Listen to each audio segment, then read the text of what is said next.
ये बात आप जरूर स्वीकार करें कि सोते समय आपको बहुत सावधान रहना है।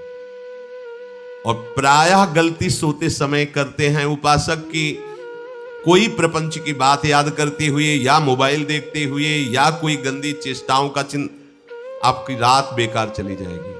अगर गंदी चेष्टा हो गई तो सुबह भी बेकार हो जाएगी, दिन भी बेकार हो जाएगा, निरुत्साहित हो जाओगे। सोते समय आपको समय नहीं देना व्यर्थ चिंतन का। उसी समय विषय चिंतन होता है, उसी समय विषय भोग की आकांक्षा जागृत होती, उसी समय विषय देखने की इच्छा होती। मोबाइल है तो जिस समय आप अपनी शैया पर जाएं स्विच ऑफ कर दें। उसमें मैसेज घंटी आने का कोई भी रास्ता मत रखें। मान लीजिए आप उपासक हैं भगवत प्राप्ति के, 30-35 वर्ष ये नहीं था तो सब मर नहीं गए थे। और बोले इमरजेंसी, जब इसकी 30-35 वर्ष से पहले इसकी कोई रचना नहीं थी, मुझे लगता है, क्योंकि 30-35 वर्ष में ही इसका विस्तार देखा है। नहीं तो कभी किसी के पास मोबाइल नहीं। कोई बड़े अधिकारी तो इतना बड़ा वो, इतना बड़ा वाला वो ऐसे रखते थे। नहीं तो मोबाइल तो हमें लगता है 30-35 वर्ष। तो फिर इमरजेंसी कैसे चलती थी? कैसे चलती थी इमरजेंसी?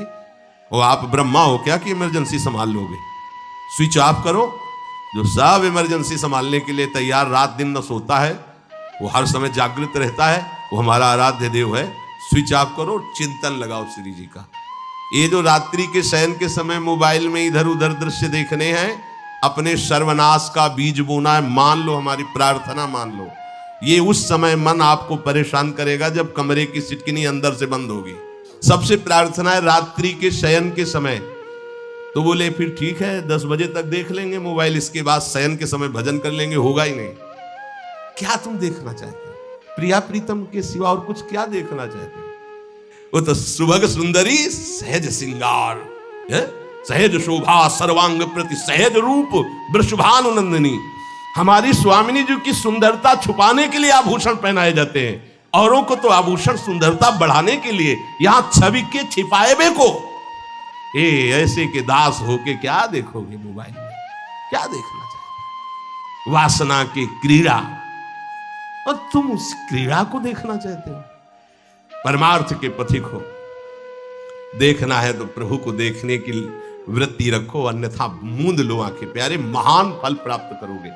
सबसे प्रार्थना है एकांत में मोबाइल रूपी दुश्मन से बचो।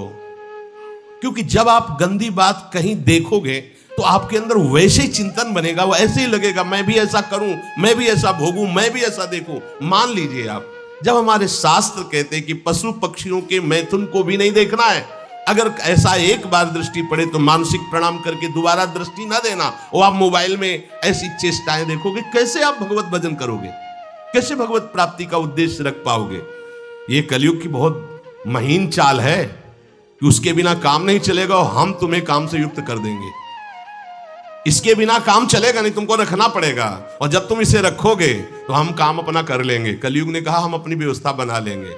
यहां कह रहे जब आप नींद में जा रहे हैं तो बिल्कुल मानो मृत्यु शैया पे जा रहे हैं। आपको उस समय नाम जप में बहुत ध्यान देना है, कहीं मन बहक ना जाए। तो क्या होगा, 5-6 घंटे जो आप लेटोगे ना, वो भी भजन हो जाएगा। हमारा जो सततम योमाम स्मरति नित्यशा है ना, ये पूरा हो जाएगा। नहीं, उस समय हम सो जाएंगे तो हमारा 6 घंटे का भी योग हो गया, 6 घंटे भजन रुक जाएगा। और ये 100% पक्की बात अनुभव की कहते हैं। यदि सोते हुए भजन करोगे तो जगते, कई बार तो पकड़ा है कि अगर आधे पद में बेशुद्ध हो गए तो वो पद पूरा जगते ही शुरू हो गया है। मतलब बीच में स्थिति भागवती की रही। जैसे बेहोश करते समय हमने कहा था जब ऑपरेशन के हमें बता देना, तो उनका बाबा अब इंजेक्शन लगाने वाले हैं, तो वो 1 मिनट हमें केवल दीजिए, अपनी चित्तवृत्ति। तो जब होश आया तो वही पहले चिंतन चल रहा था, वही चिंतन। जैसे सोने के समय बेहोश हुए तो जगने के समय वही चिंतन, ऐसे ही इंजेक्शन से जब बेहोश हुए और जब होश आया तो वही चिंतन चल। बहुत बड़ा चमत्कार अभ्यास का है।